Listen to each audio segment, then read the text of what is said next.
নমস্কার বন্ধুরা, আপনাদেরকে আরও একবার স্বাগত জানাই সনাতন ধর্ম ইউটিউব চ্যানেলে আবারও একটি নতুন ভিডিওতে। বেশ কয়েকদিন হলো পুত্র সন্তানের নাম দেওয়া হচ্ছে, কিন্তু অনেকেই কমেন্ট করছে যে কন্যা সন্তানের নাম কেন আর আসছে না। তো আপনাদের সকলের কথা মাথায় রেখে আবারও দন্তস্ব তালবস্যা দিয়ে বেশ কিছু নাম এবং তার যথার্থ অর্থ নিয়ে উপস্থিত হয়েছি। আশা করি আজকের এই নামগুলি আপনাদের অবশ্যই ভালো লাগবে। তো বন্ধুরা, ভিডিওটি স্কিপ না করে সম্পূর্ণ দেখবেন, দেখে অবশ্যই ভালো লাগলে একটি লাইক এবং সাবস্ক্রাইব করতে ভুলবেন না।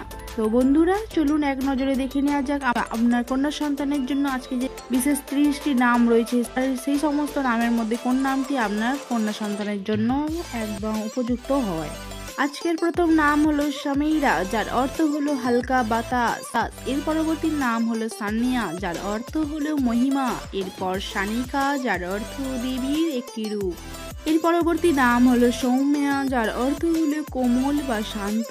এরপর সুপ্রীতা, যার অর্থ শুভ গুণ সম্পন্ন। সৃজা, যার অর্থ সৃষ্টি করা।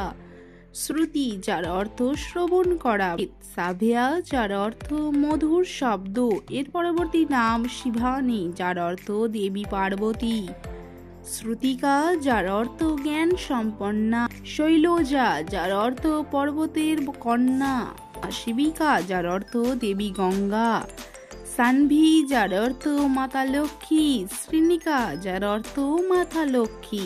সুভি, যার অর্থ মঙ্গলময়। সঞ্জনা, যার অর্থ শান্ত বা নম্র। এর পরবর্তী নাম সুবর্ণা, যার অর্থ সোনার মতো উজ্জ্বল। এরপর সৌরভী, যার অর্থ সুগন্ধি।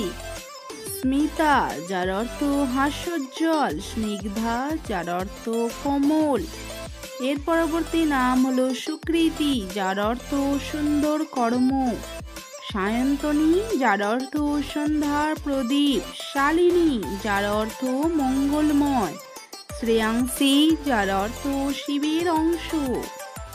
শ্রেয়াল, যার অর্থ পবিত্র।